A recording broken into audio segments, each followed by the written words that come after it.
Eh bien, bonjour à toutes et bonjour à tous. Très heureux de vous retrouver enfin après un long mois de silence. Pour des raisons de panne d'ordinateur, donc je ne pouvais plus faire de vidéo. Donc je reviens pour vous parler de la nouvelle lune qui a eu lieu le 20 avril, donc il y a 2 jours par rapport à la diffusion de cette vidéo. Une nouvelle lune qui a lieu une nouvelle fois dans le signe du Bélier, comme il y a 28 jours, au tout début du Bélier, à 0 degré Bélier, puis on a eu la pleine lune environ vers les 15 degrés, et nous avons encore une fois une nouvelle lune dans ce signe. Ce qui est un phénomène assez rare, il faut bien le reconnaître, d'un point de vue astrologique, c'est rare que nous ayons 3 lunaisons successives dans un même signe. Ça veut dire que, comme je l'avais déjà développé dans la première vidéo sur la nouvelle lune, il y a à peu près un mois, qui marque donc une année sous l'énergie du signe du Bélier, donc l'énergie martienne et l'énergie plutonienne, ces planètes qui sont les deux maîtres du signe du Bélier, et également du signe du Scorpion.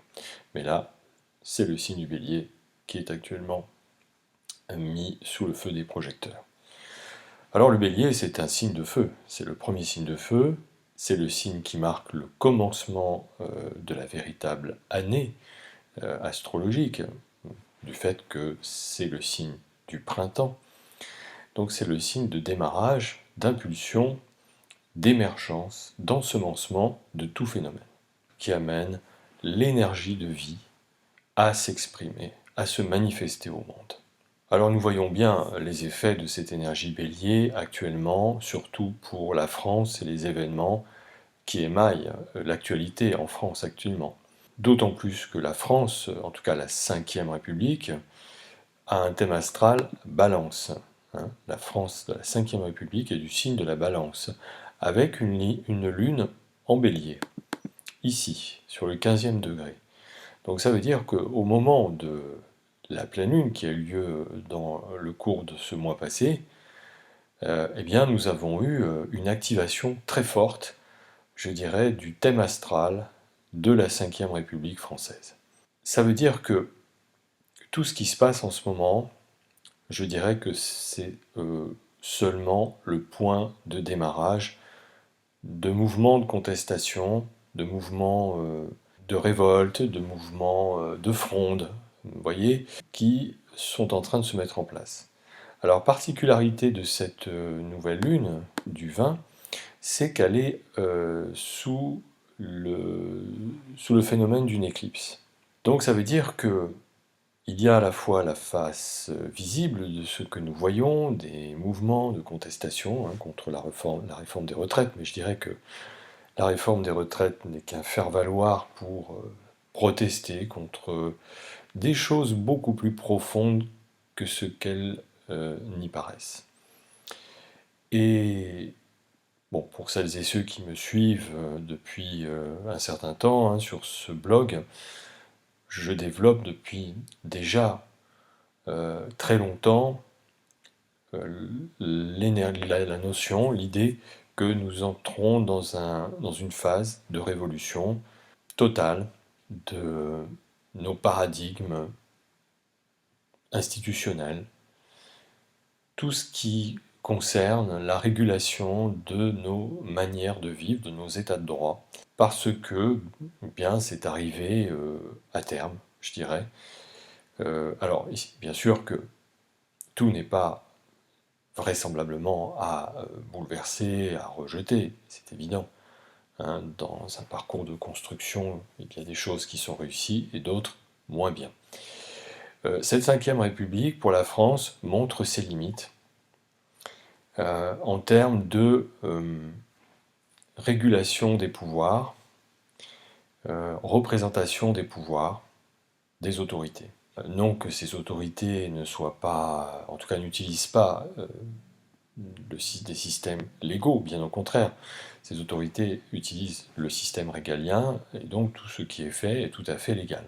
Le problème, c'est que quand ces autorités décident et utilisent le système régalien pour, je dirais, imposer d'une manière implicite, mais imposer toutefois, justement, certaines lois, hein, donc à l'encontre peut-être d'avis contradictoires, en tout cas de possibilités d'avis de contradiction, de discussion, évidemment, ça pose problème parce que l'état de droit est censé représenter le peuple, et en tout cas les pouvoirs, les élus sont censés représenter le peuple, mais quand ces élus, du coup, décident d'eux-mêmes d'imposer ou d'appliquer certaines lois, comme c'est le cas pour cette réforme des retraites, alors que la population semble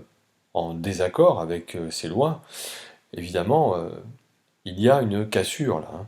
Il y a un clivage profond entre la caste de représentants et de représentantes et le peuple lui-même. Et c'est ça qui est actuellement questionné. Et c'est ça qui, pour moi, va amener, et ça j'en ai déjà parlé longuement, un effondrement de cette Ve République, en tout cas telle que nous la connaissons actuellement. Il va y avoir une dissolution de cette Ve République, et donc des réformes, en tout cas, à apporter à nos institutions, de manière à ce que il n'y ait plus ces cassures, ces clivages entre le peuple et les autorités de pouvoir en place. Parce que sinon, ça risque à chaque fois de semer le trouble social, le trouble de l'ordre social. Et c'est ce qui risque d'ailleurs d'advenir dans les temps qui viennent.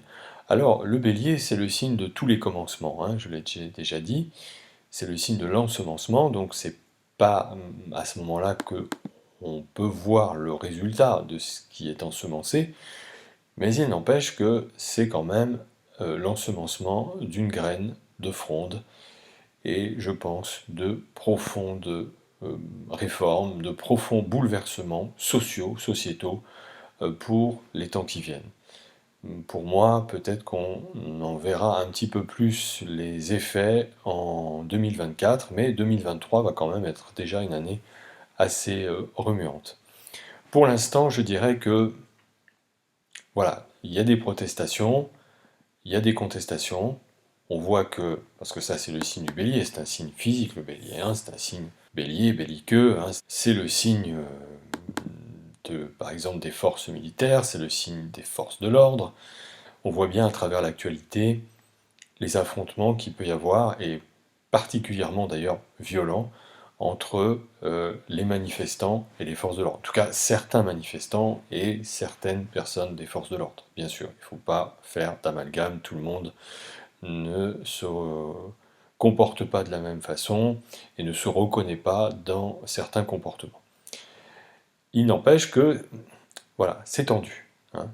On voit des images quand même, et qui rappellent quand même des images de certains pays totalitaires des années 80-90, d'Amérique du Sud et d'ailleurs. C'est pas une image très glamour que la France peut donner d'elle-même à l'étranger. Ce n'est pas en tout cas l'idée qu'on peut se faire de la France en temps normal.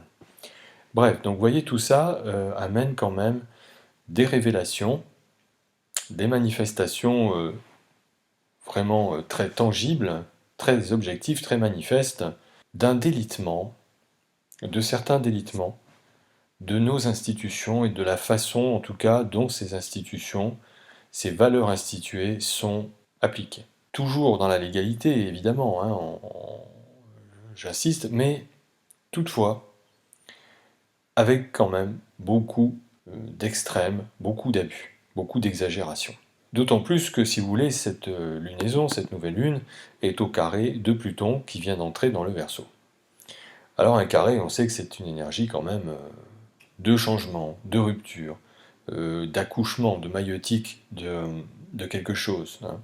Donc ici, c'est la naissance, en effet, de mouvements contestataires, et ces mouvements contestataires ne sont pas prêts de s'arrêter.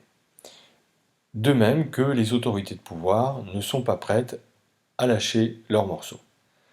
Donc là, on va rentrer dans une période de, comme on dit dans le sud, tronchon à tronchon, c'est-à-dire de tête contre tête, d'affrontement, vous voyez, d'entêtement de part et d'autre, de vouloir absolument maintenir une position, à la fois les autorités qui veulent absolument faire passer leurs réformes, et à mon avis ce n'est pas fini, hein, la réforme des retraites n'est que moi je dirais le premier test, hein, de faire passer comme ça en force, en quelque sorte, hein, de façon légale bien sûr, mais en force toutefois.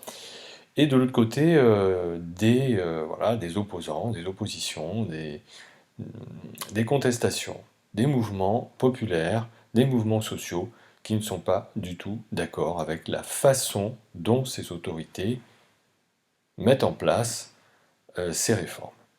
Le problème, si vous voulez, c'est pas tellement les personnes qui sont en place, parce que les personnes en place, ça se change, mais c'est plutôt le système. Et c'est pour ça que j'en reviens à cette 5e République, fortement secouée, qui va être d'ailleurs fortement secouée, parce que, en fait, on peut changer les personnes, mais si le système ne change pas, bah, finalement, ça sera toujours la même chose. Donc en fait, ici, à travers les contestations contre des personnes, donc c'est stigmatisé envers des personnes, président de la République pour ne pas le nommer, Premier ministre, hein, mais bon, en fait, au-delà de cette apparence d'incarnation de colère contre des personnes, c'est plutôt contre le système, voilà, contre des systèmes.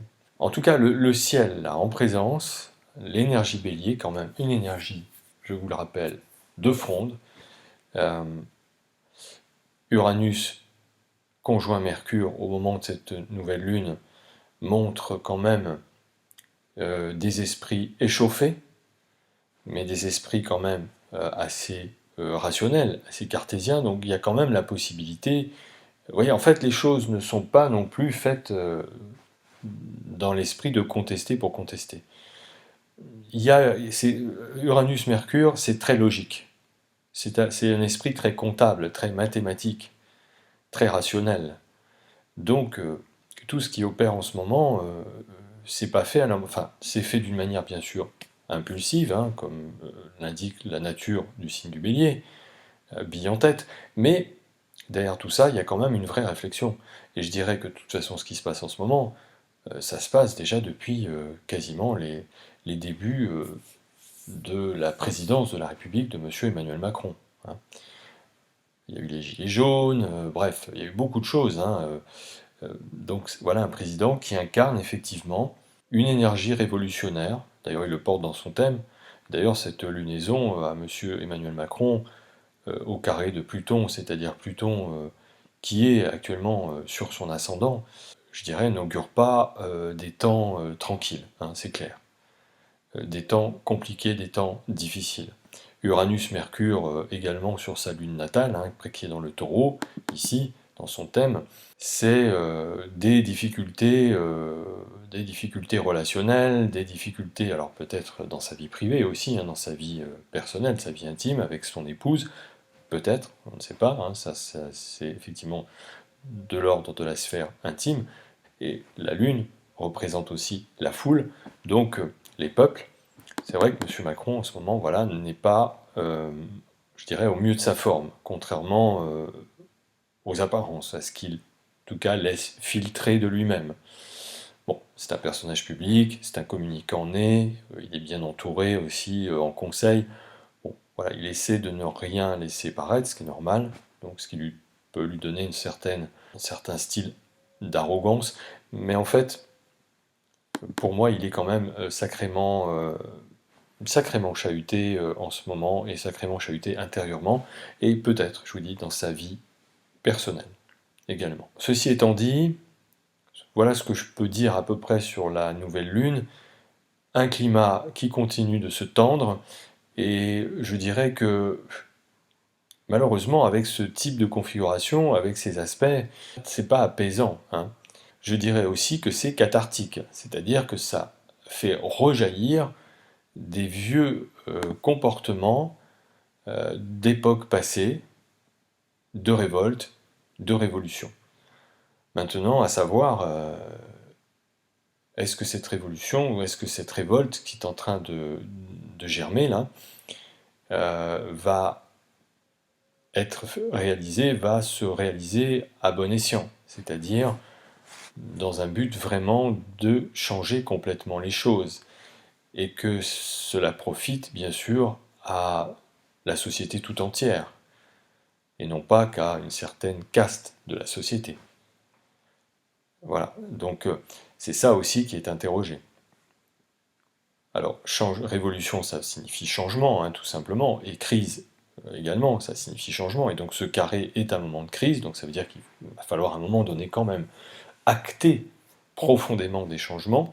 Maintenant, ça ne peut pas se faire n'importe comment, et hélas, je crains que, malheureusement, du fait de positions campées de part et d'autre, que ça en passe par de l'extrême violence.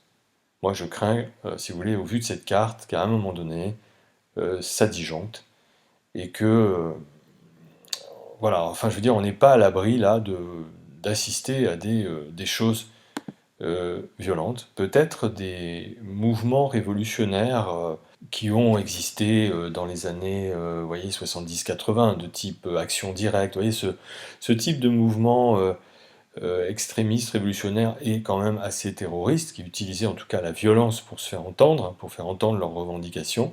Il est possible qu'on voit de nouveau émerger des mouvements comme ça, et qu'on assiste à des types de genres d'attentats voilà, assez violents, et contre des personnes, contre des autorités. Ce qui, évidemment, risque de diviser encore plus l'opinion, parce que la violence n'amène jamais rien de bon, finalement, hein. Qu'on fasse le coup de poing, qu'on fasse voilà, qu'on soit très vindicatif, très revendicatif verbalement, dans des postures et des attitudes psychologiques, c'est une chose. Maintenant qu'on le soit physiquement par la violence, et une violence quand même assez extrême, hein, qui va utiliser donc du coup des armes à feu ou des choses comme ça, des explosifs, bon, ça c'est autre chose. Et là, effectivement, l'opinion risque d'être profonde, et l'opinion forcément va se diviser sur ces questions-là. Mais je dirais que la question qu'on peut se poser, c'est est-ce que les pouvoirs en place, finalement, ne font pas les choses pour provoquer ce type d'événement, pour justement diviser encore plus l'opinion, hein. Vous savez, c'est le fameux adage de Machiavel, divide ut regnes, diviser pour mieux régner. Bon, bref, voilà, on verra en tout cas ce que cela va donner, mais pour moi, la suite des opérations, avec peut-être effectivement des moments un petit peu plus, en tout cas en apparence, plus relâchés, mais voilà, en tout cas, il y a quelque chose qui se prépare en coulisses, qui se prépare en sous-marin, des actions, coups de poing, des actions fortes, et assez, pour moi, violentes, qui vont marquer l'opinion, et qui vont marquer aussi les autorités de pouvoir, les personnes qui détiennent le pouvoir, qui vont commencer, ou même qui commencent déjà à avoir peur, à flipper, hein. Parce que là, on voit, hein, il y a des déplacements de ministres, etc., qui sont reportés, annulés, parce que, bah oui, ils craignent un peu pour leur vie, ce qui est tout à fait normal et naturel. Voilà, tandis que on a un président qui, malgré comment dire, une cote de popularité très basse, bah, a quand même, on peut lui reconnaître ça, cette vertu-là, a quand même le courage d'aller au contact de la foule, hein, de se confronter à ça. Et donc, il risque d'y avoir à un moment donné un espèce de statu quo comme ça, qui ne bouge pas, un immobilisme, en tout cas apparent, jusque, vous voyez, c'est un peu comme la corde qui se tend, l'élastique qui se tend jusqu'à un moment donné, où ceci va casser, ce qui est un peu le propre du carré, hein. Ça tire, ça tire, ça tire, et à un moment donné, eh bien, ça casse, ça pète. Voilà, chers vous toutes et chers vous tous, je m'arrête là pour cette explication de la nouvelle lune. Voilà, j'espère que mon ordinateur ne va pas retomber en panne pour pouvoir continuer à vous livrer mes développements astrologiques sur ce qui se passe en ce moment, sur les forces en présence. Je vous souhaite un bon week-end et je vous dis à très bientôt.